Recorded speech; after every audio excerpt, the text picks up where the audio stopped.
Dollar General Fishing Challenge. Let's check it out. I may or may not have gotten sidetracked and didn't do the whole walk through the store and find it and all that stuff, but here's a little short from where I found these at Dollar General when I first heard about them. But to save you the trouble of watching however many minutes of going over this stuff, I'll just talk about it through the video. But we are back up here at the little spillway. Just gonna mess around with worms. I do have some smaller hooks, so hopefully I can get a little bit better hookup ratios. So let's get down here and get to fishing. All right, this thing here, the reel itself sucks overall. The one redeeming attribute it has is whatever this plastic is super stiff, so it doesn't flex hardly at all. But it's overspooled with too heavy of a line. It's got a plastic spool. When you reel, the spool wants to jump back and forth like that. And even when the drag is tight, the drag cap is loose. It also has one of these little folding grips or handles, which I don't like. It's loud, it sounds terrible. The rod is about 6 foot, collapsible. None of the guides like sit wherever and you just have to manually place them on a section. They're fixed to each section, so that's one good thing about it. It's insanely heavy, both in physical weight and it's more of a medium heavy rod. Like, this combo sucks already.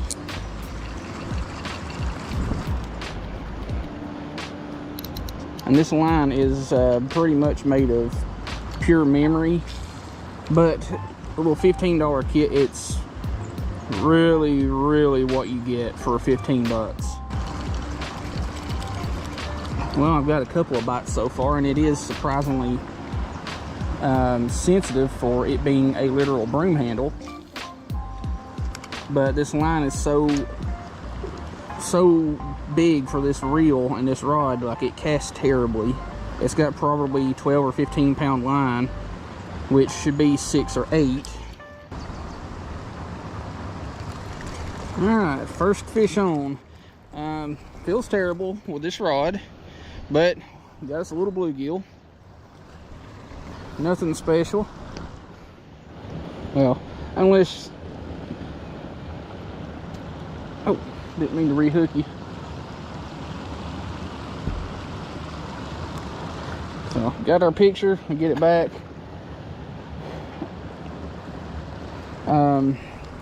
The reel has already worked itself loose, or the reel handle has.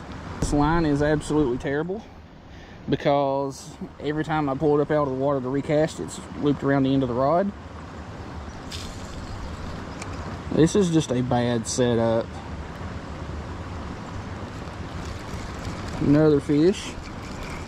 Like, I just tightened the handle down again and it's already slipping.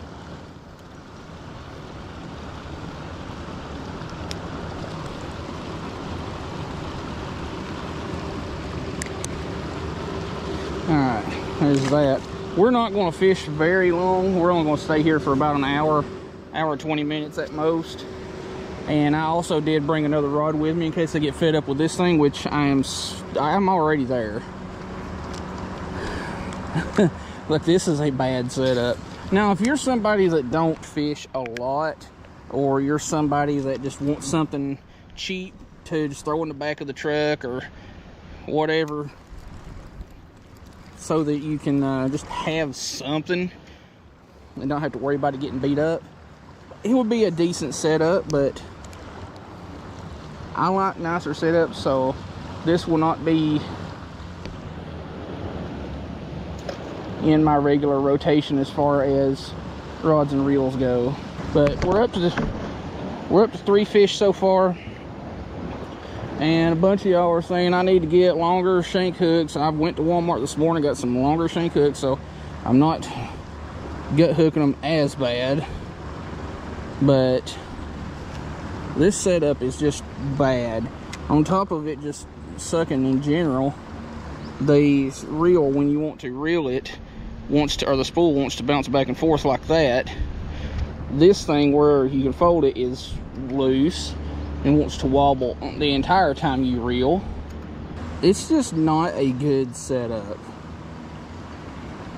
Like, even if you wanted something, you know, just to put in your backpack or whatever, there are better collapsible travel style rods than this. Much better ones. But of course, it's a Dollar General setup, so what can you expect? And of course it came from China, so it's not put together very well at all. Another thing with this thing that is just terrible is as you use it, it wants to spool more toward the bottom or more toward the top. That one just came and got it. Not real big, but nothing feels good on this rod.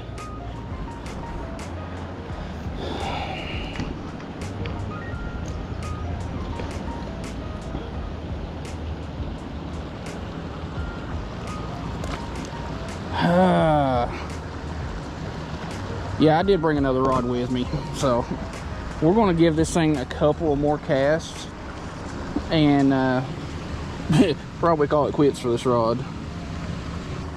This rod being so, like, it is to an extent sensitive, but it's so stiff that it's hard to feel the majority of your bites.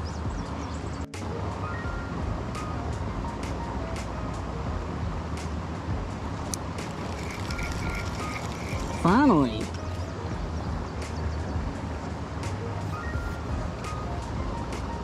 I think what I've been feeling, like, I couldn't tell if it's getting a bite or the line. How are you hooked? The line slapping against the rod whenever I'm reeling, but I don't know what the deal is. This setup is just bad. I'm going to finish off this last little piece of worm that's on here and then go to my other rod. And on top of that, I forget to mention this drag, it has a ton of travel in between clicks and it's very inconsistent. Like one click, two clicks, that it could be either dead loose or tight. Like there's no in between.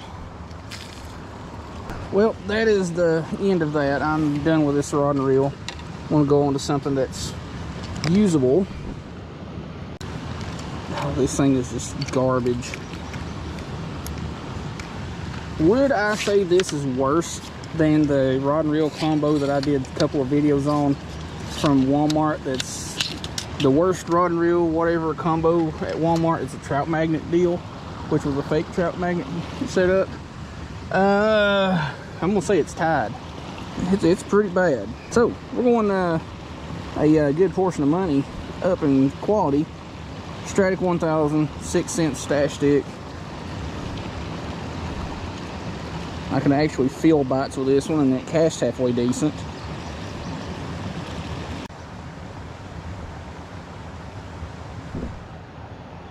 Gotcha. Just casting around the end of this little rock wall here with a little 1/80th ounce jig head by Mule Fishing and a piece of a pink trout magnet. And it immediately started getting hammered. Alright, let's see if we can do that again. Oh, official danglefish. I'll just screenshot one of my other ones. But my line was hanging over just the very end of that little bush right there. And this little dude came up and took it to Hammertown.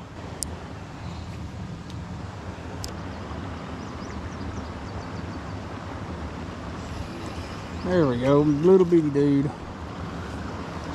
And I'm about to get rid of this little piece of worm because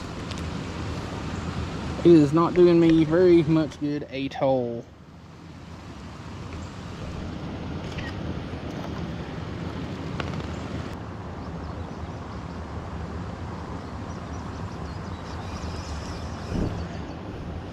Hey, finally hooked up with one. Maybe these worms ain't that wore out after all. I don't have a clue which way you're hooked.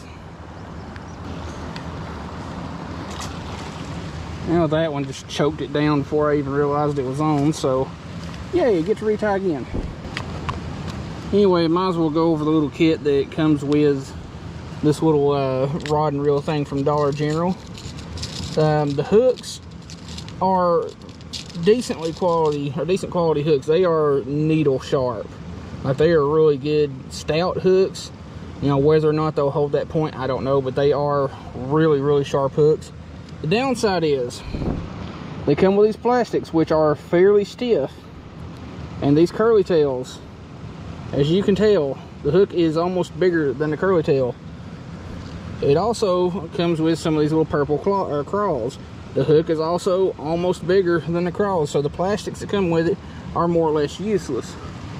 Now, these hooks would actually come in handy if you were, say, channel catfishing, maybe live bait fishing or something like that, because that is a pretty stout little hook. It comes with some split shots that are stuck together. Yeah, there's just trash split shots. Snap swivels, which I don't use, period. And a couple of bobbers, which are probably the most useful thing in this entire kit. So yeah, that's about it. Nothing spectacular whatsoever.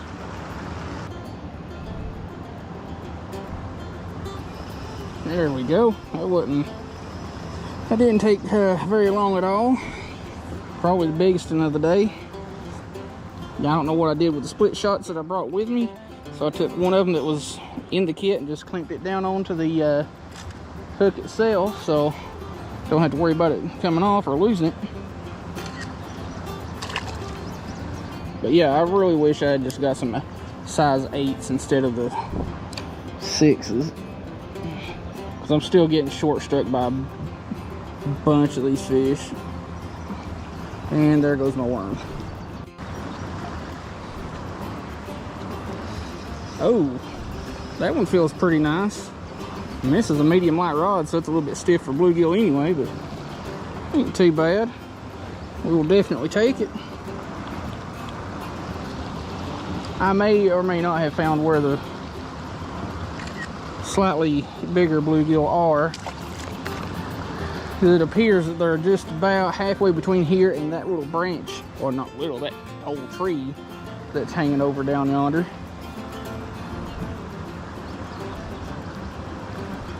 I tell you what, it ain't as hot as it was yesterday, and it was friggin' hot. But it is sure enough a sticky one today. Kind of like if you just stepped out of a hot shower and straight into your clothes without drying off. Well, we are going to call it quits. Nothing has been biting really. Like, I got a couple of bites on this little panther martin, but the worms have since become useless. So yeah, we're going to pack up and I'll see y'all back to the vehicle.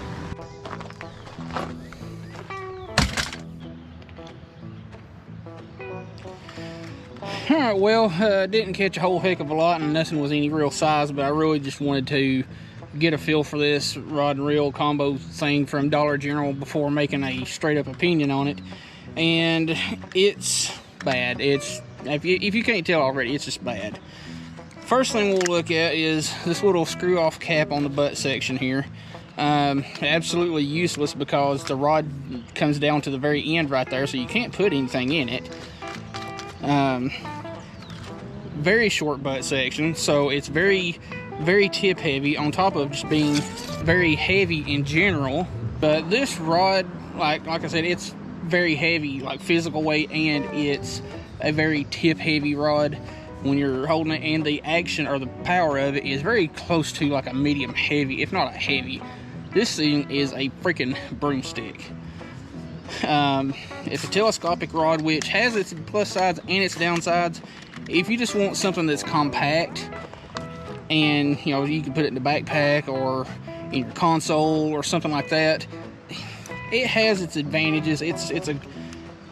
It's okay for that. Now, if you want a telescopic rod that's more sensitive, lighter weight, and just more ergonomic, you're better off checking this right here out. It's the Quantum telescopic rod. I've actually had one of those, and those are really good rods. They're not super strong by any means, but they're really good for like panfish, crappie, you know, little small stuff like that. But the one thing that this telescopic thing has going for it is, You know how some of them have little guides that you have to manually place and they just slip wherever. All of these guides are fixed to each individual section, so all you have to do is extend it and align them. Other than that, there's no specs on it whatsoever. No, nothing. The reel is just straight up garbage. Actually, it was probably offensive garbage compared to this reel. Plastic spool. I don't trust plastic spools on any reels. I don't care what brand they are, where you get them, or anything. The drag is very inconsistent. Like, you can tighten this thing all the way down and the drag cap is still loose. And when you're reeling, I don't know if I talked about it in the video, but when you're reeling, let's see if you can even tell. I don't know if y'all can tell that or not, but as you're reeling, the spool wants to jump back and forth. And what that is the drag. The drag on this thing is trash. Like, it could be completely loose, you turn it 2 clicks, and it could be super tight, vice versa. But even when this thing is super loose for a little bit, and then it gets really tight, like right about there is where it gets tight, and then it loosens up. Hopefully y'all saw that little catch. It's also pre-spooled with like 12 or 15 pound mono, which is terrible. If you want to build a small telescopic rod that's more user-friendly, 8 to 10 pound is going to be your best bet. This thing also doesn't spool line consistently at all. You know, as you're fishing it, it may spool more toward the bottom, more toward the middle, or more toward the top, giving you a lot of issues with knots. Also has a bunch of that back slap, which I can't stand. And like I probably said, it's got that little plastic switch that lets you fold up the reel. Do not like that at all, because all of that little hinge right there is plastic, and even with the handle tightened down, that whole section is just, it's all kinds of loose and wobbly. Other than that, 15 bucks for this little kit.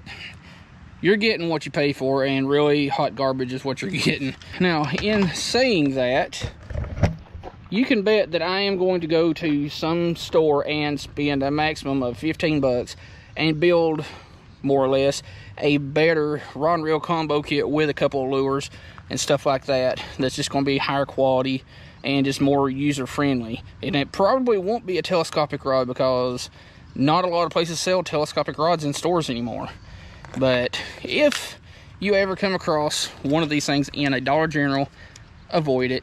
You can go to Walmart or wherever and get a kit that's better quality for about the same price. Anyway, this outro has gone on a little bit longer than I want, but to kind of make up for the lack of the rest of the video. So I'm going to put this little thing back where it belongs, and that is the back of my vehicle. Hope y'all like this video. I know we didn't catch a whole heck of a lot. We caught fish. That's all that matters. We'll see you in the next video.